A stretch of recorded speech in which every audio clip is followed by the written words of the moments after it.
সরকারি অর্থে সংস্কার হলো ঐতিহ্যবাহী পুকুর। পূর্ব মেদিনীপুর জেলার এগরা 2 নম্বর ব্লকের পানি পারুল মুক্তেশ্বর জিউ পরিচালন সমিতির উদ্যোগে আয়োজিত হয় মুক্তেশ্বর জিউ পুষ্করিণী পুনঃ প্রাণ প্রতিষ্ঠা অনুষ্ঠান। এদিন পানি পারুল মুক্তেশ্বর মন্দির প্রাঙ্গণে ফিতা কেটে অনুষ্ঠানের সূচনা করেন পূর্ব মেদিনীপুর জেলা পরিষদের সভাধিপতি উত্তম বারিক।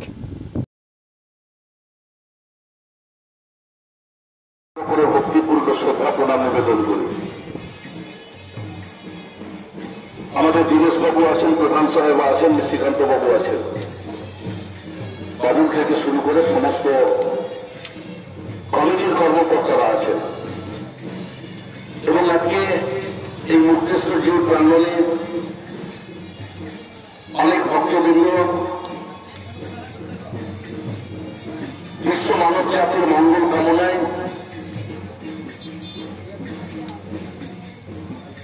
পূজাকে নিবেদন করছে। আবার বহু প্রাচীন এবং ঐতিহ্যবাহী মুক্তেশ্বর জিউ পুকুরে নতুন করে সংস্কারের ব্যবস্থা সরকারি আর্থিক সহযোগিতায় অর্থাৎ সরকারের অর্থানুকূল্যে নিশ্চিতভাবে সম্ভব হয়েছে। তবে এই ঘটনা অত্যন্ত বিরল, তার কারণ সত্যি সত্যি বাবা মহাদেবের কৃপায় এই ধরনের একটি প্রকল্প সরকারিভাবে আর্থিক সহযোগিতা পেয়েছে, এরকম ঘটনা কিন্তু বিরল। তো যাই হোক, সরকারি আর্থিক সহযোগিতায় উৎসব কমিটির কর্মকর্তা বন্ধুরা অত্যন্ত উৎসাহে, অত্যন্ত উদ্দীপনায়, অক্লান্ত পরিশ্রম করে নতুন করে যে পুকুর সংস্কারের ব্যবস্থা করলেন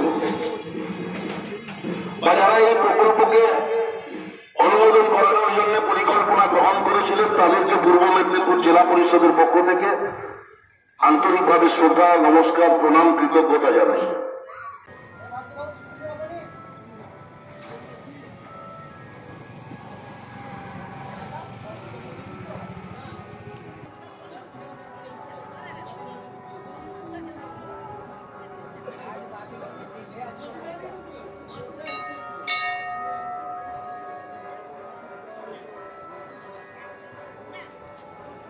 ব্যুরো রিপোর্ট, এখন সংবাদ।